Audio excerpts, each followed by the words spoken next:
Medigadda dam పై కేంద్రం కీలక నిర్ణయం తీసుకుంది. బలహీనంగా ఉన్న డ్యాంల జాబితాలో మేడిగడ్డను కేంద్రం చేర్చింది. బలహీనమైన డ్యాం మొదటి కేటగిరీలో మేడిగడ్డను చేర్చింది. సాధారణంగా తీవ్ర లోపాలు ఉన్న డ్యాంలనే మొదటి కేటగిరీలో చేర్చుతారు. వీటిని సరిచేయకపోతే సదరు డ్యాం ఫెయిల్ అయ్యే అవకాశం ఉంటుందని అధికారులు తెలిపారు. 2025 వర్షాకాలం అనంతరం నిర్వహించిన తనిఖీల ఆధారంగా మేడిగడ్డను మొదటి కేటగిరీలో కేంద్రం చేర్చింది. దేశంలోని డ్యాంల స్థితిగతులపై ఎంపీలు అడిగిన ప్రశ్నకు సమాధానంగా కేంద్ర జలశక్తి మంత్రిత్వ శాఖ ఈ వివరాలను వెల్లడించింది.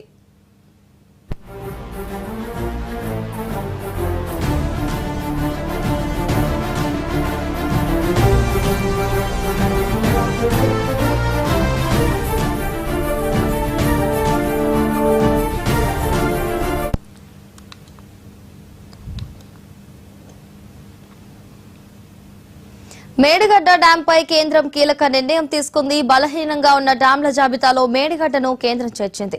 బలహీనమైన డ్యాం మొదటి కేటగిరీలో మేడిగడ్డను చేర్చింది. సాధారణంగా తీవ్ర లోపాలు ఉన్న డ్యాంలనే మొదటి కేటగిరీలో చేర్చుతారు. వీటిని సరిచేయకపోతే సదరు డ్యాం ఫెయిల్ అయ్యే అవకాశం ఉంటుందని అధికారులు తెలిపారు. 2025 వర్షాకాలం అనంతరం నిర్వహించిన తనిఖీల ఆధారంగా మేడిగడ్డను మొదటి కేటగిరీలో కేంద్రం చేర్చింది. దేశంలోని డ్యాంల స్థితిగతులపై ఎంపీలు అడిగిన ప్రశ్నకు సమాధానంగా కేంద్ర జలశక్తి మంత్రిత్వ శాఖ ఈ వివరాలను వెల్లడించింది. ఇదే అంశానికి సంబంధించి మరింత సమాచారాన్ని ఢిల్లీ బ్యూరో చీఫ్ శిరీష్ అందిస్తారు. శిరీష్, చెప్పండి. దేశంలో డ్యాంల భద్రత పైన టీడీపీ ఎంపీలు లక్ష్మీనారాయణ, బైరెడ్డి శబర్లు అడిగిన ప్రశ్నకు కేంద్ర జలశక్తి సహాయ మంత్రి రాజ్భూషణ్ చౌదరి సమాధానం ఇవ్వడం జరిగింది. సో ఈ సమాధానంలో భాగంగా గత ఏడాది వర్షాకాలం తర్వాత జరిపిన తనిఖీల్లో పలు విషయాలన్నింటి కూడా వెలుగు చూపినట్లుగా కేంద్రం స్పష్టం కూడా చేయడం జరిగింది. మొత్తం 50 ఏళ్లు పైబడిన డ్యాంలలో అంటే 50 సంవత్సరాలు పూర్తయిన డ్యాంలు దేశంలో 1681 ఉన్నాయని చెప్పేసి కేంద్ర మంత్రి కూడా స్పష్టం చేయడం జరిగింది. గత ఏడాది వర్షాకాలం కంటే ముందు 6524 డ్యాంలు, వర్షాకాలం తర్వాత 6553 డ్యాంలు కూడా తనిఖీ చేసినట్లుగా కేంద్రం వెల్లడించడం కూడా జరిగింది.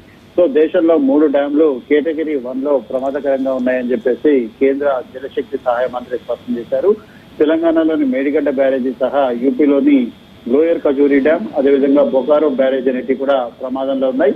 ఈ డ్యాంల వల్ల రిస్క్ అనేది కూడా పొంచి ఉంది అని చెప్పేసి కూడా కేంద్ర జలశక్తి సహాయ మంత్రి స్పష్టం చేయడం జరిగింది. సేఫ్ ఆపరేషన్స్ కోసం తగిన చర్యలేంటి కూడా తీసుకోవాలని చెప్పేసి ఈ సందర్భంగా తనిఖీ చేసిన అధికారులు సూచించినట్లుగా కూడా అందులో పేర్కొన్నారు. అయితే మేడిగడ్డ బ్యారేజీకి సంబంధించి రిస్క్ తగ్గించేందుకు ముందు జాగ్రత్త చర్యలేంటి కూడా తీసుకోవాలని చెప్పేసి నేషనల్ డ్యామ్ సేఫ్టీ అథారిటీ సూచించడం కూడా జరిగింది.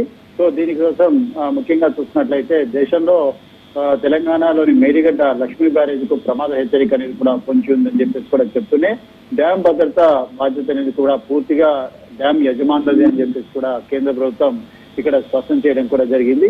దేశవ్యాప్తంగా 216 డ్యాంలు కేటగిరీ 2 లో ఉంటే వీటిలో 69 డ్యాంలు 50 సంవత్సరాలు పైబడినవి అని చెప్పేసి కూడా కేంద్ర ప్రభుత్వం స్పష్టం చేయడం జరిగింది.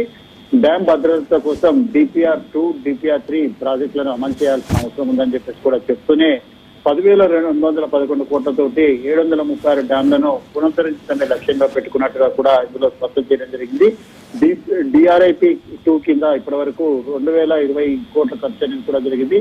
35 డ్యాంలలో పునరుద్ధరణ పనులు కూడా పూర్తయినట్టుగా స్పష్టం చేస్తూ మేడిగడ్డ బ్యారేజ్ భద్రత పైన తక్షణం చర్యలు తీసుకోవాలని చెప్పేసి తెలంగాణ ప్రభుత్వానికి కేంద్రం సూచించడం కూడా జరిగింది. ప్రమాద నివారణ కోసం అత్యవసరమైన చర్యలేంటి కూడా చేపట్టాలని చెప్పేసి ఆయా డ్యాములు ఉన్న రాష్ట్రాలకు కేంద్ర ప్రభుత్వం సూచించడం కూడా జరిగింది. సో ఎప్పటి నుంచో మేడిగడ్డ బ్యారేజ్ పైన పూర్తి ఎత్తున వివాదం అనేది కూడా చెలరేగుతున్న నేపథ్యంలో ఈ రోజు కేంద్ర జలశక్తి సహాయ మంత్రి ఇచ్చిన సమాధానంతో తెలంగాణ రాజకీయాల్లో మరిన్ని ప్రకంపనలు కూడా సృష్టించే అవకాశం కూడా ఉంది.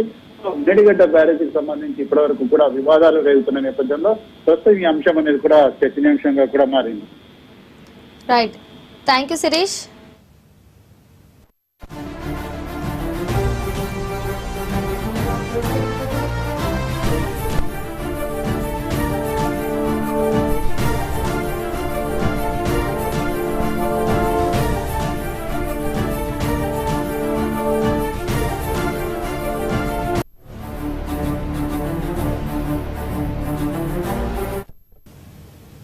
వనమెల్ల జనం నిలువెల్లా